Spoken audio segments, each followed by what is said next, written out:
Bonjour la famille, j'espère que vous allez bien. Aujourd'hui, on va parler d'un sujet personnel, un sujet dont beaucoup de personnes me posent directement ou indirectement. Pourquoi penser à l'agriculture, à l'élevage, aux projets immobiliers, aux services, au business sur place? Et pourquoi faire tout ça alors que je vis en France, que j'ai ma vie ici, mon travail, ma famille, mes habitudes? La vérité, c'est que ma réponse, elle est très simple. Je ne suis pas en train de fuir l'Europe. Je suis en train de construire une deuxième base. Et je pense que beaucoup de personnes de la diaspora devraient commencer à réfléchir à cette question.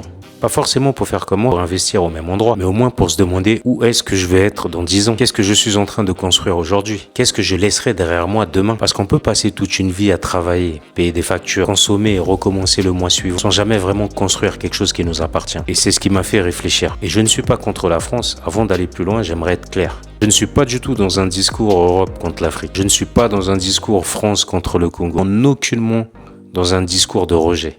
Moi, je suis français et congolais. Je porte les deux histoires, les deux cultures, les deux réalités. La France m'a donné beaucoup de choses. Elle m'a donné un cadre, des opportunités, une stabilité, un système qui, malgré ses défauts, permet quand même à beaucoup de personnes de se construire. Et il ne faut pas se mentir, beaucoup de personnes rêvent de venir encore en Europe parce qu'elles y voient des opportunités qu'elles n'ont pas forcément chez elles. Et je le comprends ça. Mais ce que je dis aujourd'hui, c'est qu'il faut aussi être lucide.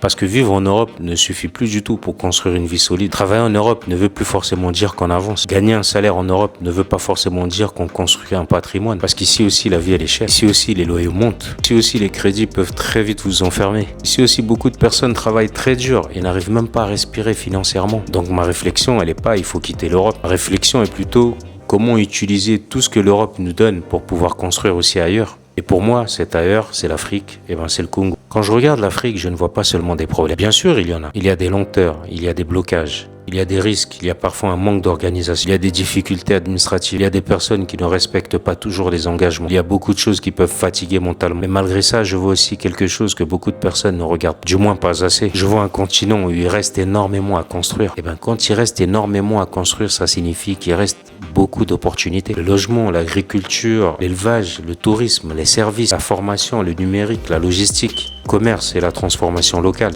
Tout ça, ce sont des besoins réels. Et quand il y a des besoins réels, il y a la possibilité de créer des opportunités, de créer de la valeur. Mais seulement si vous êtes patient, si vous observez, si vous acceptez de commencer petit et de construire étape par étape, il y a vraiment quelque chose à faire. Il y a une phrase qui revient souvent dans mon esprit. Beaucoup de personnes consomment leur vie au lieu de la construire. On travaille, on dépense, on achète, on sort, on paie, on recommence. Et attention, je dis pas qu'il faut culpabiliser les gens parce qu'il faut aussi profiter. Il faut faire plaisir à sa famille, il faut voyager, il faut manger correctement, il faut se faire plaisir parfois. Mais le problème, c'est quand toute notre vie devient uniquement de la consommation. Je me suis posé la question, si tout ce que je gagne repart uniquement dans des choses qui ne construisent rien, dans 10 ans, qu'est-ce qui me restera? Et c'est cette question qui m'a poussé à réfléchir autrement. Quand j'achète un terrain, je ne vois pas seulement un terrain, je vois une possibilité de construire, une possibilité de produire, une possibilité de louer, une possibilité de cultiver, une possibilité de transmettre, de créer une activité. Quand je construis une maison, je ne vois pas seulement des murs. Je vois une base, je vois un point d'ancrage, je vois un endroit où demain je pourrais venir poser mes affaires, travailler, filmer, organiser, recevoir, réfléchir. Quand je pense à agriculture et élevage, je ne vois pas seulement la terre ou les animaux. Je vois une économie réelle, je vois des besoins alimentaires, je vois des emplois, je vois une activité qui peut nourrir des familles. Et c'est ça la différence entre consommer et construire. Consommer donne une satisfaction rapide, alors que construire demande du temps mais peut changer complètement une vie. Beaucoup de personnes disent « un jour je retournerai au pays ». Mais souvent ce un jour devient très dangereux parce qu'on remet toujours à plus tard. Plus tard quand j'aurai plus d'argent, plus tard quand les enfants seront grands, plus tard quand je serai à la retraite, plus tard quand les choses iront mieux ou plus tard quand j'aurai le temps. Mais le temps passe et parfois quand les gens arrivent enfin à ce moment-là où ils veulent construire, ils n'ont plus la même énergie. Ils n'ont plus la même santé, ils n'ont plus la même force, ils n'ont plus la même capacité à gérer les difficultés. Moi je veux pas attendre pour commencer à construire.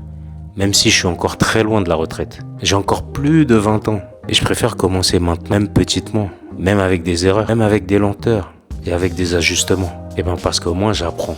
Et chaque voyage, chaque terrain, chaque discussion, chaque problème rencontré me donne de l'expérience. C'est aussi pour ça que je passe de plus en plus de temps en Afrique. Je ne veux pas être un étranger dans mon propre projet.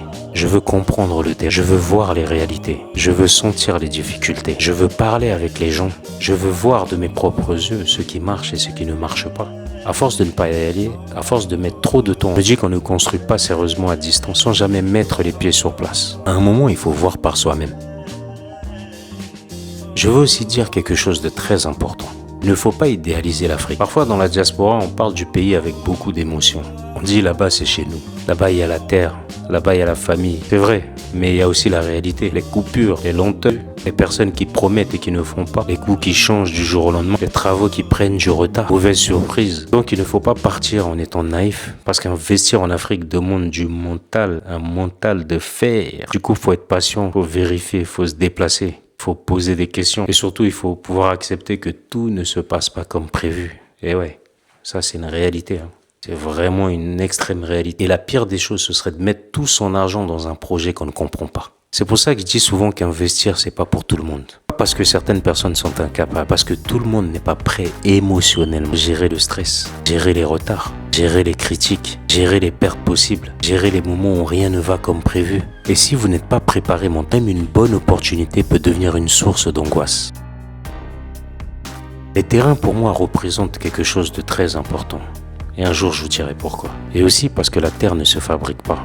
On peut construire des bâtiments, on peut créer des entreprises, on peut acheter des voitures, on peut acheter des objets. Mais la terre, elle reste limitée. Et dans beaucoup de pays africains, certaines zones vont prendre de la valeur. Pas toutes, il faut faire très attention. Et c'est vrai qu'il faut bien choisir, il faut prendre son temps pour vérifier les papiers. Et donc éviter de se précipiter. Mais dans une vision à long terme, la terre peut devenir une base extrêmement forte. Moi, perso, quand je pense à mes terrains, je pense à plusieurs choses. Je pense à l'agriculture, à l'élevage, à des projets locatifs, à des espaces de loisirs, des projets familiaux, à de l'héritage. Je pense à la possibilité de créer quelque chose progressivement. Je ne dis pas que tout va se faire demain, non. Mais je construis une direction. Et c'est ce qui est important dans la vie, avoir une direction. Parce qu'il y a beaucoup de personnes qui gagnent de l'argent, et même parfois beaucoup d'argent, mais ne savent toujours pas où elles vont. Elles avancent, mais sans plan. Elles dépensent, mais sans stratégie. Je préfère avancer lentement, avec vision, courir précipitamment sans savoir là où je vais. J'ai parlé plusieurs fois de ma maison. Et je le dis encore, construire une maison, c'est une grande fierté. Mais je vais radoter. Avec le recul, je comprends aussi que la maison, c'est pas la fin du projet. Beaucoup de personnes qui construisent des maisons au pays, dès qu'ils ont terminé, ils s'arrêtent là. Elles mettent toute leur économie dedans. Elles veulent une grande maison belle et très impressionnante. Et après, elles se retrouvent avec un bien qui ne produit pas forcément de revenus. Des maisons vides, très bien décorées, très belles. Et on en voit tous les jours. Mais qui ne produit absolument rien. Après, attention, je ne dis pas que c'est mauvais. On vous connaît, on se connaît. Avoir une maison, c'est important. Avoir un toit, c'est important. C'est important d'avoir une base familiale. C'est important. Mais si je devais conseiller quelqu'un aujourd'hui même, avec l'expérience, je lui dirais, réfléchis aussi à ce que ton argent peut te produire. Est-ce que tu peux construire une partie que tu vas louer? Est-ce que tu veux faire un studio indépendant? Est-ce que tu veux investir dans un petit commerce? Est-ce que tu peux acheter un terrain agricole? Est-ce que tu peux créer une activité autour? Et l'idéal, c'est de retrouver un équilibre entre sécurité et production. Moi, ma maison, c'était qu'une étape. Mais derrière, il y a beaucoup de projets. Et c'est aussi parce que je vais passer probablement plus de temps en Afrique. Et parce que quand une étape se termine, forcément, il y en a une autre derrière. Quand on vit en Europe et qu'on travaille, il faut parfois changer notre manière de voir notre salaire. Ce salaire ne doit pas seulement servir à survivre, on doit être capable de le transformer en un levier très puissant. Un levier pour investir, un levier pour se former, un levier pour acheter du matériel, un levier pour créer une activité, un levier pour préparer demain. Je sais que ce n'est pas facile. Je sais que beaucoup de personnes ont des charges et parfois qu'ils ne s'en sortent pas. Je sais que les loyers sont chers, que les enfants coûtent cher et que la vie est difficile. Mais avec un peu, on peut commencer une réflexion. Et c'est à ce moment-là que tu dis que le problème, c'est pas toujours le montant, mais c'est plutôt la direction. Quelqu'un peut beaucoup gagner et tout gaspiller. J'en vois tous les jours. Et il y a des personnes qui peuvent gagner très modestement et construire. Et ce qui fait la différence, une fois de plus, je vous laisse mettre le mot en commentaire, c'est là. Moi, je travaille. Je fatigue, je manque parfois de sommeil, mais je sais pourquoi je le fais. Au moment où je tourne cette vidéo, il est 1h41 et on est lundi matin. Je ne travaille pas seulement pour payer le mois, je travaille pour construire une base. Et quand on commence à voir le travail comme un levier, on change complètement de mentalité. Je ne veux pas choisir entre France et Afrique. Je l'ai dit au début, je ne suis pas dans une opposition. Je ne veux pas choisir entre la France et l'Afrique, comme si les deux devaient s'affronter. Moi, je vois plutôt une complémentarité. La France peut m'apporter un cadre, des revenus, des outils, de la formation, une stabilité. L'Afrique peut m'apporter des opportunités, de la terre, des projets, une identité, vision à long terme, Alors pourquoi opposer les deux? C'est là que tu dis comment utiliser intelligemment les deux réalités. Je peux apprendre ici, construire là-bas. Je peux gagner ici, investir là-bas. Je peux me former ici, créer de la valeur là-bas. Je peux garder un pied en Europe et un pied en Afrique. Et je pense que beaucoup de personnes de la diaspora devraient réfléchir comme ça. Pas forcément pour faire la même chose, comme je l'ai dit, pour comprendre que notre double culture peut devenir une force. Nous avons accès à plusieurs mondes. Nous avons plusieurs références. Nous comprenons plusieurs réalités. Et si on utilise cela intelligemment, ça peut devenir un avantage extrêmement puissant. Certaines personnes peuvent se demander pourquoi on parlait publiquement. Et il y en a beaucoup qui se posent cette question, qui me la posent parfois, que ce soit dans les messages, dans les mails, etc. Pourquoi montrer les terrains? Pourquoi parler des projets? Pourquoi partager les erreurs? Pourquoi documenter le chemin? La réponse est très simple.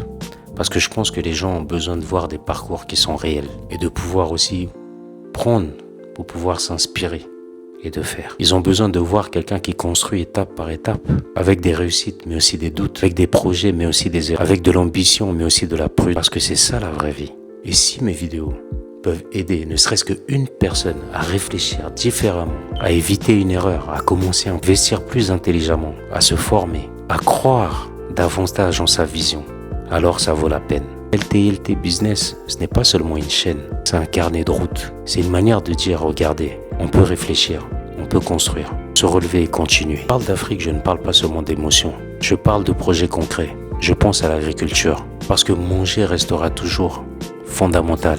Je pense à l'élevage, parce que la demande alimentaire va grandir. Je pense à l'immobilier, parce que les gens auront toujours besoin de se loger. Je pense aux services, parce que beaucoup de choses manquent encore. Je pense au tourisme local, parce que l'Afrique a des paysages, des terres, une culture, une énergie que nous n'avons pas encore assez valorisée. Je pense aussi au numérique, à l'IA, au no-code, parce que demain, ceux qui sauront utiliser la technologie auront une avance. Et c'est ça qui m'intéresse. Mélanger le réel et le digital, la terre et la technologie, l'agriculture et l'IA, les terrains et le contenu, l'Afrique et le business moderne. Et c'est dans cette combinaison que je vois beaucoup d'opportunités.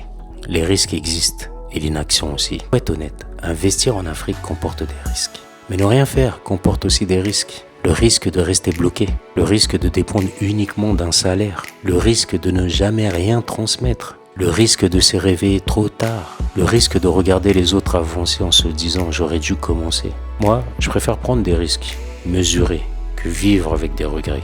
Mais risque mesuré, tu vas me dire, ça veut dire quoi? Ça veut dire qu'on ne fonce pas n'importe comment, qu'on réfléchit, qu'on vérifie, qu'on avance par étapes, qu'on comprend, qu'on apprend, qu'on corrige et qu'on ne met pas tout au même endroit, mais on avance. Parce qu'à force de vouloir éviter tous les risques, certaines personnes finissent par éviter leur propre avenir. Passer du temps en Afrique, ce n'est pas seulement voyager, c'est observer. Quand je suis sur place, je peux voir les réalités, je peux vérifier les travaux, je peux parler aux gens, je peux comprendre les besoins, je peux voir ce qui manque, je peux sentir les opportunités. À distance, on imagine, sur place, on comprend. Et plus je passe du temps sur place, plus je vois les choses autrement. Je vois ce qui est difficile, mais je vois aussi ce qui est possible. Je vois les problèmes, mais je vois aussi les solutions potentielles. Et surtout, je comprends que si je veux construire sérieusement là-bas, je ne peux pas être absent tout le temps. On ne peut pas construire une vision à distance sans jamais aller au contact de la réalité. Je veux aussi être clair là-dessus. Mon objectif n'est pas de paraître. Mon objectif n'est pas de montrer que j'ai des terrains, que je construis, que j'ai investi pour paraître riche. Ce n'est pas ça. Loin de là. Parce qu'en réalité, construire fatigue. Investir fatigue. Gérer des projets fatigue. Faire des choix fatigue. Surtout dans notre pays. Ce n'est pas toujours beau. Ce n'est pas toujours impressionnant. Ce n'est pas toujours agréable. Parfois c'est stressant. Énormément stressant. Parfois c'est long. Et parfois c'est frustrant. Je vous dis pas le nombre de fois. Mais je préfère cette fatigue-là, la fatigue de ne rien construire. Je préfère être fatigué parce que je bâtis quelque chose que d'être fatigué parce que je tourne en rond. Et c'est ça le message que je veux transmettre. Je pense aux 10 prochaines années, je ne vois pas une vie parfaite. Je vois une vie construite. Je me vois passer beaucoup plus de temps entre la France et le Congo. Je me vois développer de plus en plus des projets agricoles. Je me vois créer des revenus sur place. Je me vois documenter l'évolution. Je me vois former, partager, entreprendre. Je me vois créer des ponts entre l'Europe et l'Afrique. Peut-être que tout ne se passera pas comme prévu, mais au moins j'aurai essayé. Et je préfère vivre avec des leçons de mes tentatives, avec les regrets de mon inaction. Donc oui, je vais passer de plus en plus de temps en Afrique. Parce que l'Europe ne compte pas. Parce que mon avenir ne peut pas dépendre que d'un seul endroit. Je veux construire une base ici, une base là-bas. Je veux utiliser ce que j'apprends en France pour créer aussi de la valeur au Congo. Je veux que mon travail sert à quelque chose de plus grand que simplement payer des factures. Je veux bâtir, pas seulement pour moi, mais aussi pour ma famille, pour mes enfants, pour transmettre une vision, pour montrer qu'il est possible de commencer petit, d'apprendre, de se tromper, de recommencer et d'avancer. Et si vous êtes dans la diaspora, je vous invite simplement à réfléchir, pas à copier mon chemin, mais à vous poser cette question. Qu'est-ce que je suis en train de construire aujourd'hui pour mon avenir? Parce qu'un jour le temps passera. Et ce jour-là, on ne pourra plus dire « je vais commencer ». Il faudra regarder ce qu'on aura déjà construit. Alors moi, j'ai choisi de commencer maintenant.